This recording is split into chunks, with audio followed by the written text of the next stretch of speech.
Tenemos en la sala telemática al gran abogado doctor Juan Falconi Puig, hombre luchador, gran abogado, como yo digo, de los abogados pocos que quedan ahora, pero además patriota y un hombre perseguidor hasta el último, cuando vio que tenía la razón. Él fue superintendente de bancos, en algún momento tuvo una discrepancia fuerte por el tema de Filambanco con la familia Isaías, inclusive, pero siguió su investigación y hoy la Corte Constitucional ha resuelto definitivamente a favor del país. ¿Qué nos puede decir después de esto? ¿Es una satisfacción? ¿Es un cumplimiento? ¿O simple y llanamente defendió los intereses de la patria ecuatoriana? Bienvenido, doctor Juan Falconi Puig. Muchas gracias, Lucho, muy amable, muchas gracias a todo el panel, mucho gusto estar con ustedes. Hace un tiempo que no estábamos juntos y por supuesto a la audiencia. Voy directamente al tema, Lucho, y en realidad eso de la satisfacción del deber cumplido me parece a mí una frase un poco trillada y en realidad, claro, el ver al final del día los resultados como debieron ser.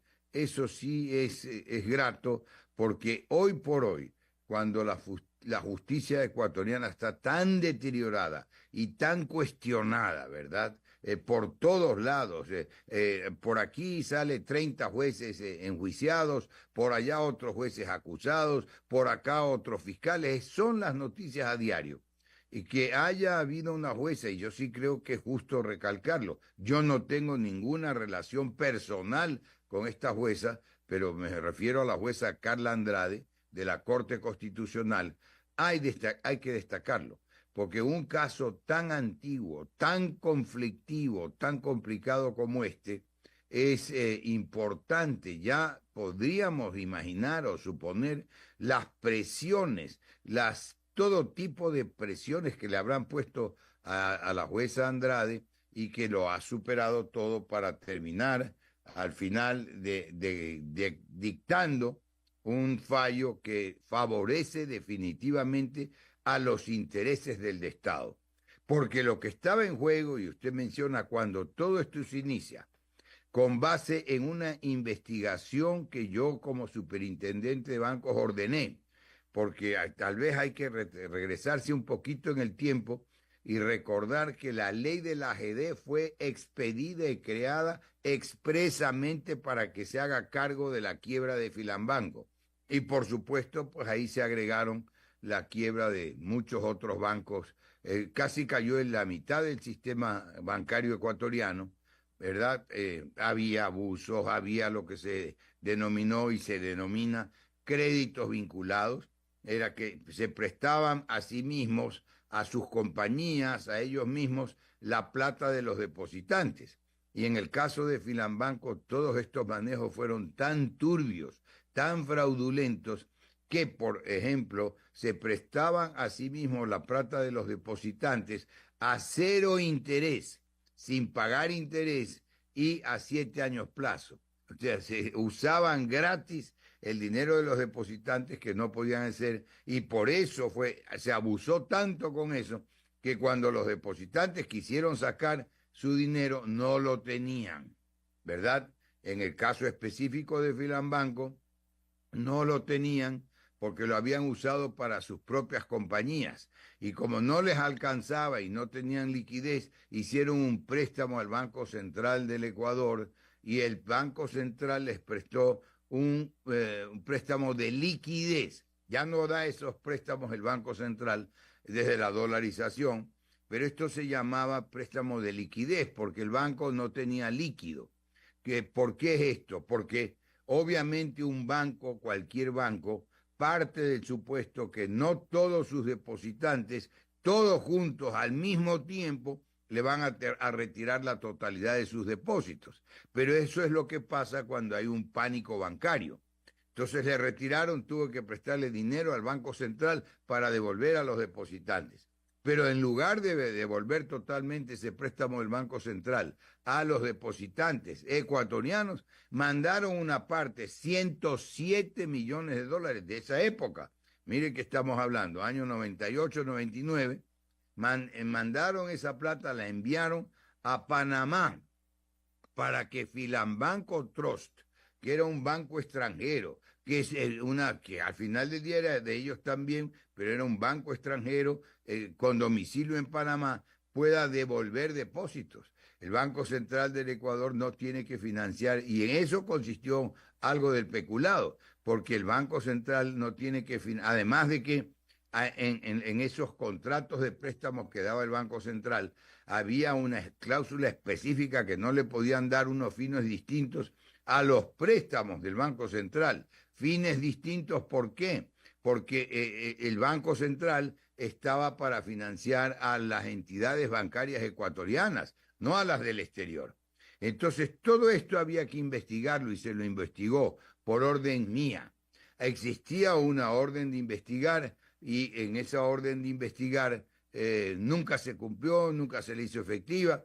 Primero estuvo tiempos esperando que responda una compañía auditora, Price Waterhouse, que finalmente no quiso aceptar la auditoría, hasta que la compañía Deloitte & Touche, que es una compañía auditora internacional, aceptó hacer la auditoría y determinó, mire cómo trato de hacerle la historia apretada para beneficio de la audiencia de Radio Morena, mi estimado Lucho, y hasta que Deloitte & Touche aceptó, hizo esa auditoría y determinó, ahí ya estamos pues hablando año 99, si no me equivoco, pérdidas, solo pérdidas, era parte de los otros fraudes, de todas las cosas, solo pérdidas de 652,5 millones de dólares, solo por el concepto pérdida. Y mire cómo habrá sido esto tan manipulado, y en el Congreso se prestaron a todas esas manipulaciones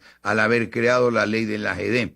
Circulaba el hombrecillo del maletín, Pareja, un abogado de ellos, por los corredores del Congreso con el maletín, y se aprobó la ley del AGD el 1 de diciembre del 98. Esto hay que registrarlo bien un momentito, mi estimado Lucho. El 1 de diciembre de 1998. Al día siguiente, el 2 de diciembre del 98, pasó Filambanco a la AGD. Como no podía pasar sin capital, un banco no existía sin capital, le pusieron 1.000 sucres de capital. Eso dice la resolución de la Junta Bancaria de esa época. Eso fue el 2 de diciembre, al día siguiente. Y el 3 de diciembre, ¿cómo no sería dedicada para Filambanco la ley de la AGD? Otra vez al día siguiente, la AGD, creada 2 días antes, le prestó los primeros 140 millones de dólares para que pueda seguir devolviendo el dinero a los depositantes y para que pueda ir superando su estado de insolvencia absoluta. Pero ¿qué ocurre? Los créditos eran de liquidez, y expliqué yo cuándo se puede producir y cómo se produce la falta de liquidez en un banco. No tienen el efectivo, pero el banco no era ilíquido, no es que le faltaba solo liquidez. El banco era absolutamente insolvente por la manera como estuvo mal manejado. Las pérdidas determinadas por la compañía Deloitte & Touche eran solo las pérdidas contables, pero los fraudes en el banco, los préstamos que se hacían, los autopréstamos vinculados a 0 interés, 7 años plazo. Roberto Isaías cobró hasta liquidación laboral cuando entregaban el banco a la AGD, ¿no, verdad? Manejado para entregarlo en eso. Y después vinieron los juicios. Después de un tiempo, pues con la misma ley de la AGD se reformó, y de acuerdo con el artículo, mire cómo lo tengo en la memoria, 29 reformado de la ley de la AGD, se procedió a las incautaciones en el gobierno del presidente Correa. Esto es una realidad histórica que está demostrada documentadamente. Yo tengo, verlo a la mano, 2 libros grandes 2 tomos grandes, se los voy a mostrar, sobre el caso Filambanco, que habría que actualizarlos. Ahora hay documentos para fácil, 2 tomos más, pero verdad, este fue una contribución histórica importante, porque además en esta obra, yo que ya es antigua, salió hace años, en esta obra yo básicamente consigno y explico una amplísima documentación pública, toda documentación pública. Mire para la audiencia aquí, este es el tomo 1, mire el tamaño y mire el espesor de este tomo 1, y si quiere, si se ve bien ahí, puedo explicar a la audiencia por qué esta portada que podría ser llamativa, ¿no? Aquí el tomo 2 es igualito, esta portada que podría ser llamativa, porque Filambanco tenía, supuestamente, como para significar que apoyaba al sector industrial, un piñón, que es esto negro de aquí abajo, es un piñón. Y la superintendencia de bancos, a esa época creo que lo han modificado, tenía en su logotipo una gallina o un gallo. Debía ser un gallo que significaba la alerta temprana, porque para eso estaba la superintendencia de bancos, para investigar, inspeccionar, mantener el sistema bancario seguro y funcionando, detectando a tiempo, por eso llamaban alerta temprana, detectando a tiempo las fallas, los errores para que se vayan corrigiendo y que no llegue un banco a la situación de un pánico bancario y de crisis, ¿verdad? Entonces, ¿pero qué ocurre? Que como estaban pues muchos inspectores, mucha gente comprada en la superintendencia de bancos, pagada, ¿verdad? Pues desaparecieron un montón de informes, había un oficio del secretario general que se habían desaparecido montones de investigaciones, auditorías, etcétera. Entonces, ¿en qué se convirtió esa superintendencia de bancos? Acá el piñón estaba quebrado, y estos eran los colores del piñón de Filambanco. El gallo, esto era alrededor del piñón negro, el gallo se convirtió en una gallina ciega que no veía nada, por eso está con los ojos vendados, ¿verdad? Y eso fue lo que ocurrió con la superintendencia de bancos. Si hubiese funcionado bien y oportunamente la superintendencia de bancos, habría detectado todos esos fraudes, todas esas escandalosas negociaciones y manejos que se hicieron. Pero hay algo que es bien importante destacarlo también. Las pérdidas determinadas por Deloitte & Touche fueron la base, de hecho, las circunstancias que permitieron aplicar el artículo 29 de la ley de la AGD, que mandaba a incautar los bienes personales de los administradores de los bancos que habrían incurrido en todos esos hechos, en falsificación de balance, fraudes, etcétera, etcétera, etcétera. ¿De acuerdo? Entonces lo que se hizo fue que se aplicó.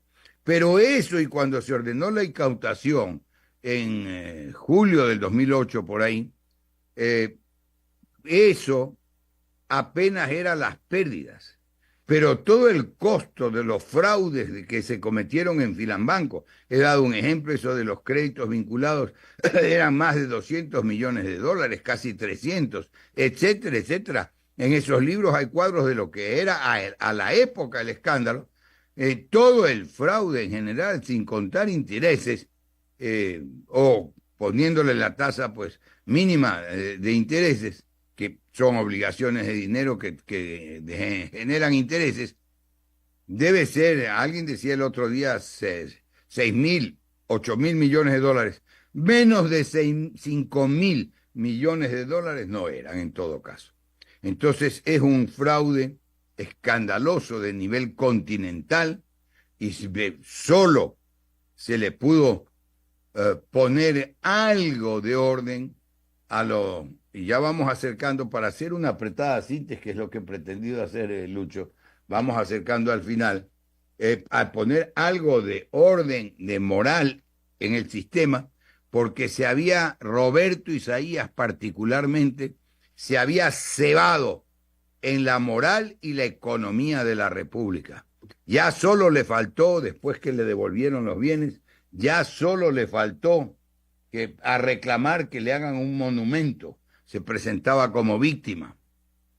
Entonces, se aplicó esa disposición legal y después se les ocurrió acudir al Comité de Derechos Humanos, que esto quede claro, porque hay muchas instituciones y organismos distintos, el Comité de Derechos Humanos de la ONU. La ONU es la Organización de las Naciones Unidas.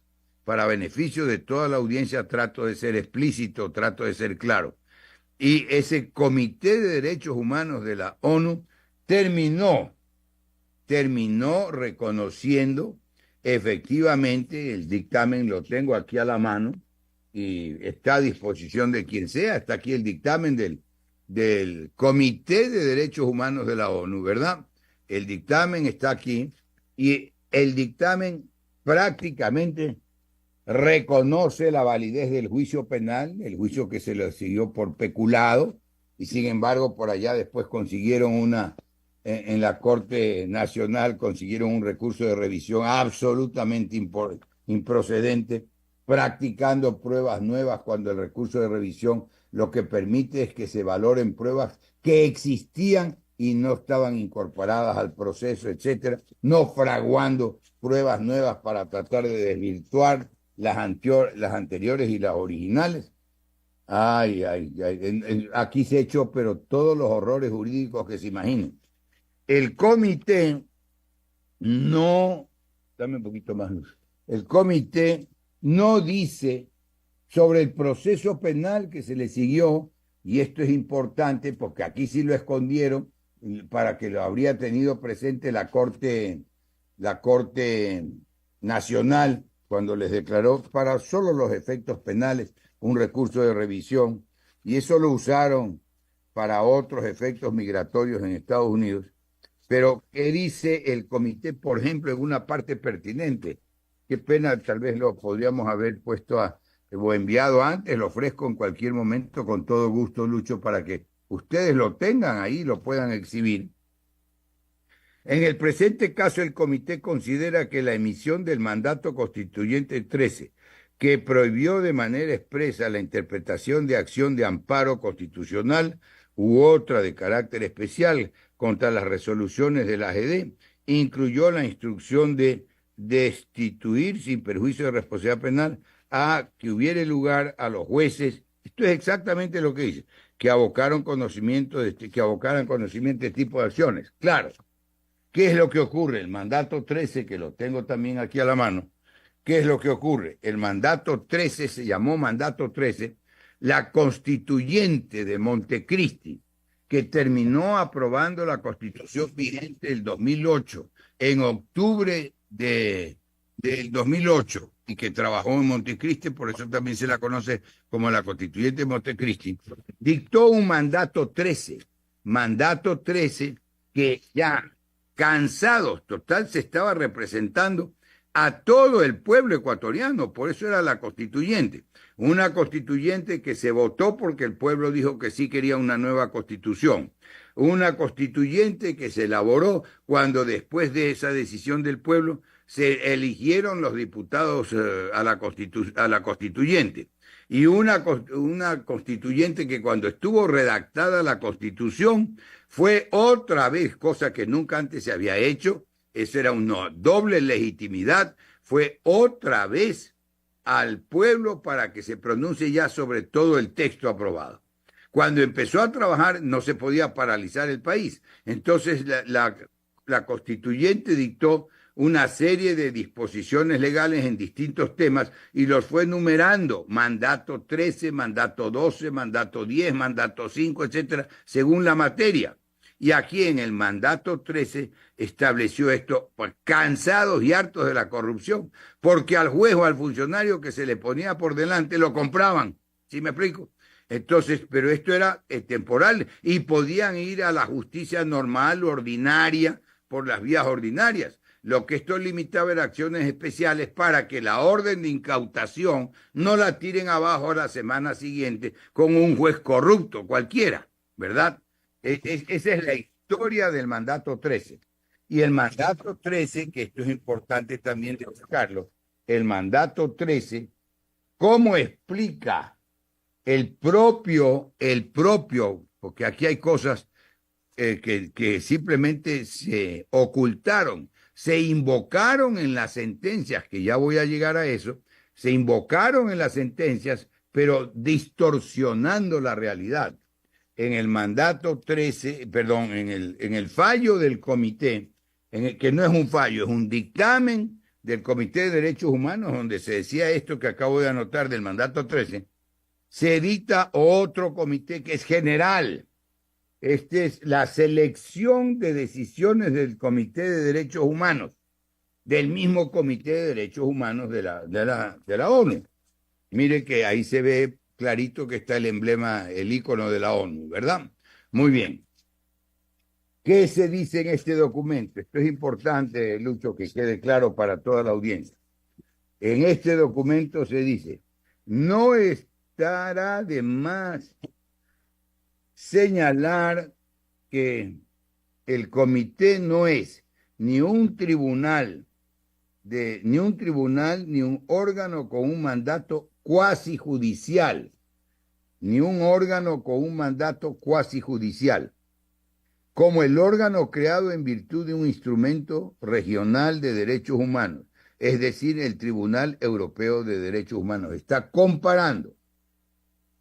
Aún así, el comité aplica las disposiciones del pacto y del protocolo facultativo con un espíritu judicial y desempeña funciones similares a la de los órganos europeos de derechos humanos, ¿verdad? Las decisiones sobre los méritos de una comunicación le llaman ellos a lo que sería una demanda. Una comunicación son comparables en principio a los informes de la Comisión Europea. Recomendaciones no vinculantes.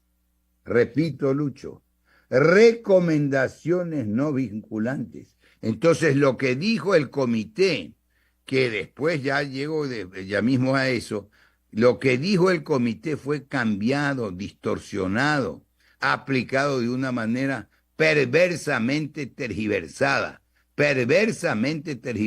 ya lo voy a explicar. Recomendaciones no vinculantes. ¿Qué quiere decir esto? Recomendaciones no obligatorias, no obligaban, no son vinculantes, ¿verdad?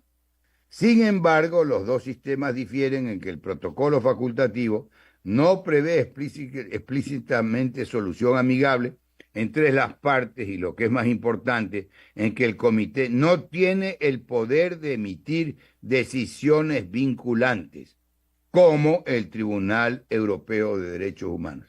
Eso es solo para ponerle y leer la parte pertinente. O sea, si cómo lo presentaron esto. Presentaron las demandas, y ahora dice también un abogado que van a ir a los organismos internacionales, dizque por la violación de derechos humanos, y los presentaron como sentencias. Y me acuerdo de un abogado, de uno de los varios y montones de abogados que ha tenido a través del tiempo, Roberto Isaías, que decía y sostenía que el Comité de Derechos Humanos, el Tribunal del Mundo, dictó sentencia diciendo que le devuelvan los bienes. No se dice una palabra de los bienes. Y cuando demandaron judicialmente, pues recuerde usted que está en las noticias que llegaron a demandar inclusive al Estado, una indemnización le reclamaban de $2.000 millones. Juicio que reclamaban, dizque a título de indemnización por los bienes incautados, que lo desistieron, y eso tiene el efecto de que no lo pueden plantear nuevamente, que lo desistieron cuando en el gobierno anterior de Lasso le devolvieron los bienes. ¿Y cómo se le devolvieron los bienes? Ahí empieza esa secuencia. Un juez Lituma dijo, para justificar la devolución de los bienes, dictando una sentencia sobre el fondo, sobre otra sentencia cautelar que él mismo había dictado. Tengo el expediente, por eso lo digo, clara y categóricamente. 2 sentencias distintas en la misma instancia, en la misma causa, en el mismo juicio con las mismas partes. Así de sencillo, Lituma. Pero llega al extremo, al descaro de decir que lo estoy exhibiendo y que está a la orden. Repito, desafío a quien quiera que me diga que estoy mintiendo. Estamos por teléfono con el doctor Juan Falconi Puig en la etapa final de la entrevista. Así es. Se le ha ido la energía eléctrica a la oficina, en la oficina del doctor Juan Falconi. Por eso queríamos en la entrevista, porque este es un documento histórico que nosotros lo vamos a poner en nuestra página fundamental de la radio, porque se habla ahora de 5.000 millones de dólares el total del perjuicio. Lo escuchamos. Continúe, doctor, hasta... ¿Cómo no? Sí. Es una pena pues esto de la luz, pero bueno, ya entonces, ¿en qué terminaba? En que cuando demandaron al Estado ecuatoriano, supuestamente con base en el dictamen, que no es sentencia, del Comité de Derechos Humanos de la ONU, dictamen, y que el comité dice que son meras recomendaciones no vinculantes, demandaron, el juez Lituma dijo y escribió en su sentencia que el comité había ordenado que le devuelvan los bienes. Y eso no está escrito en el comité, lo inventó de una manera descarada, como que si puede impunemente un juez en una sentencia invocar leyes que no existen, cambiar el texto que las leyes y cambiar el texto al final del día de los documentos. Eso lo menos que constituye es un fraude procesal cometido nada menos que por el propio juez, un fraude procesal cometido por el propio juez, que estaba engañándose a sí mismo, haciendo un fraude para favorecer a la parte demandante. Y entonces por eso es que la sentencia de la Corte Constitucional lo menciona y pide que la Fiscalía analice si el juez Lituma ha cometido prevaricato. Prevaricato, para que lo tenga claro la audiencia, que es el delito que cometen los jueces cuando dejan de cumplir con lo que manda la ley o hacen lo contrario de lo que manda la ley, en términos generales. Y es un delito grave, pues, porque el que juzga, el que debe aplicar la ley, comete el delito, pues, de violar la ley. Eso se llama prevaricato. Y subió en la apelación a la Corte Provincial del Guayas. Y 2 de los 3 ministros o jueces de la Corte hicieron lo mismo, ratificaron lo de Lituma. Calcule a ese punto cuánto dinero había invertido, que al final del día era dinero de los mismos ecuatorianos, porque los bienes incautados, repito, apenas se calculaba lo de las pérdidas, que Deloitte determinó en $652.5 millones, ¿verdad? Pero aquí ya estábamos hablando de todo el fraude en su conjunto, y sin embargo, solo por las pérdidas se incautó todos esos bienes. Y también la Corte Provincial del Guayas, en una decisión de mayoría, con un voto salvado de un ministro, y ya haría muy largo estar mencionando todos esos nombres, ratificó lo de juez Lituma de primera instancia, que de la noche a la mañana pues hicieron en esto un montón de pequeñas fortunas que venían al final del día de la plata de los depositantes hasta ahora.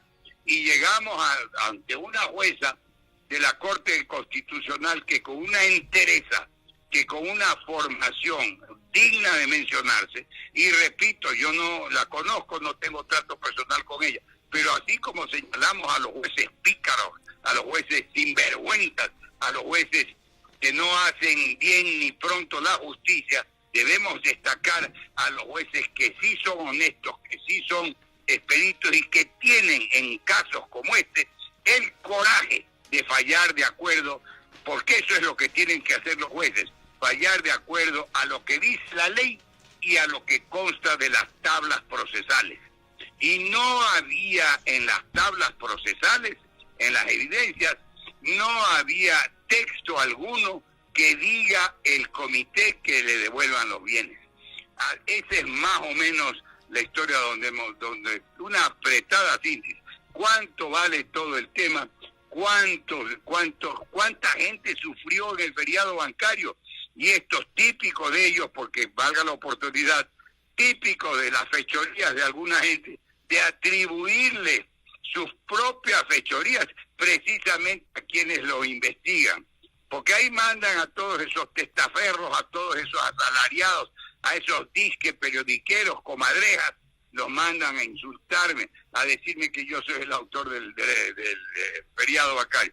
El feriado bancario lo firmó el decreto, lo firmó el presidente Baguá en ese entonces, y no tuvo realmente más, no tuvo muchas alternativas. Los problemas graves vinieron después, a cuáles pagaban, a cuáles se perseguían, a cuáles se les hacía devolver, etcétera, etcétera, ¿verdad? ¿Y qué ocurre? La gente se suicidaba, ya que el país se incendiaba, la gente quería romper y estaba rompiendo las ventanas, las puertas de los bancos, desesperada porque le devuelvan su dinero. La época que más emigraron los ecuatorianos fue después del feriado bancario.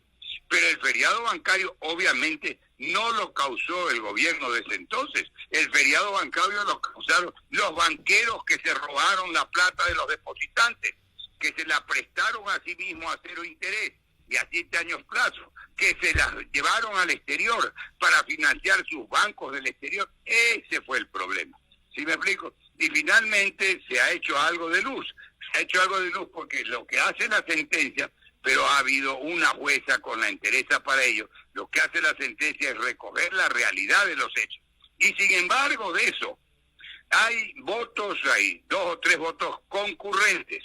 Eso es más o menos lo que se dice comúnmente los votos salvados, que apartan de la decisión, y la decisión va al final por mayoría. Y ahí está ese juez Herrería en la Constitución incrustado, ¿verdad? El juez Herrería se limita a analizar y a divagar sobre los aspectos constitucionales y el mandato 13, y sin decir una sola palabra de todos los expedientes judiciales, que es a lo que donde viene y por lo que viene la acción extraordinaria de protección que llevó el caso a la Corte Constitucional, sin hacer el más mínimo análisis de una sola palabra de esos expedientes, de esos juicios, le da la razón a los hermanos Isaías.